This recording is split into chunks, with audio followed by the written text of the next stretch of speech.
नमस्कार दोस्तों, मैं रितेश पांडे लेखपाल। स्वागत है आपका आपके पसंदीदा चैनल जमीन अथॉरिटी पर। क्या आप उत्तर प्रदेश में कोई ऐसी ऐसी जमीन खरीद रहे हैं जो किसी दलित या अनुसूचित जाति एससी एसटी के व्यक्ति की है? अगर हाँ, तो ध्यान रखिए, यूपी रेवेन्यू कोड 2006 की धारा 98 के नियम जानना आपके लिए बहुत जरूरी है। बिना इसकी जानकारी के आपकी रजिस्ट्री रद्द कैंसिल हो सकती है और आपके पैसे डूब सकते हैं। आज की वीडियो में हम इसी पर विस्तार से बात करेंगे। यूपी रेवेन्यू कोड 2006 की धारा 98 क्या है? Restriction on transfer of land. दोस्तों, यूपी रेवेन्यू कोड की धारा 98 मुख्य रूप से अनुसूचित जाति एससी के भूमिधरी लैंड ओनर्स की जमीन के ट्रांसफर पर रोक लगाती है। इसका मकसद यह है कि कोई भी दबंग या प्रभावशाली व्यक्ति किसी गरीब या पिछड़े वर्ग की जमीन का गलत फायदा उठाकर उसे सस्ते में न हड़प सके।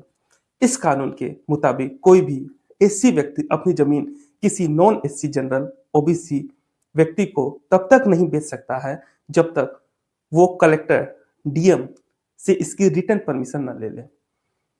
कलेक्टर परमिशन कब देते हैं? लेकिन सवाल यह है कि क्या डीएम हर बार परमिशन देते हैं? बिल्कुल नहीं। इसके लिए कुछ कड़ी शर्तें हैं। पहली, बीमारी या पढ़ाई। अगर बेचने वाले को कोई गंभीर बीमारी है या बच्चे की उच्च शिक्षा हायर एजुकेशन के लिए पैसों की जरूरत है। दूसरा, निवास परिवर्तन। अगर वो व्यक्ति वो जगह छोड़कर कहीं और बसना चाहता हो। तीसरा कंडीशन, जमीन का हिस्सा। अगर उसके पास उतनी जमीन बच रही हो जितनी कानून में निर्धारित है ताकि वो भूमिहीन ना हो जाए। कोई दूसरा साधन ना हो। चौथा है, कोई दूसरा साधन ना हो जब तक उसके पास पैसा जुटाने का कोई और रास्ता ना बचे हो। अगर बिना परमिशन रजिस्ट्री कराई तो क्या होगा? ध्यान दीजिए, अगर आपने बिना डीएम के परमिशन के रजिस्ट्री करा ली तो धारा 98 के तहत वो रजिस्ट्री शून्य वाइड मानी जाएगी। जमीन वापस पुराने मालिक या सरकार के पास, मतलब गवर्नमेंट प्रॉपर्टी हो सकती है। आपका पैसा और समय दोनों बर्बाद हो जाएगा। कंक्लूजन। तो दोस्तों, कंक्लूड करते हुए मैं यही कहता हूं कि एससी एसटी की जमीन खरीदते समय परमिशन लेटर जरूर चेक करें और उसे रजिस्ट्री का हिस्सा बनाइए।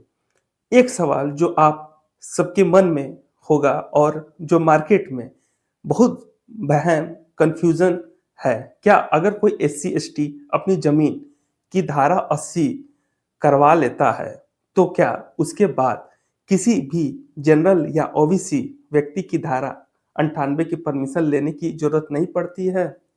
क्या धारा 80 करवाने से धारा 98 का कानून खत्म हो जाता है? इस बड़े सवाल का जवाब हम देंगे हमारे अगले वीडियो में। हम आपको बताएंगे कि हाई कोर्ट के वो बड़े फैसले जो इस कंफ्यूजन को हमेशा के लिए दूर कर देगा। अगला वीडियो मिस मत कीजिएगा क्योंकि वो आपके लाखों रुपए बचा सकता है। तब तक के लिए जमीन अथॉरिटी को सब्सक्राइब कर लीजिए और बेल आइकन दबा दीजिए। धन्यवाद।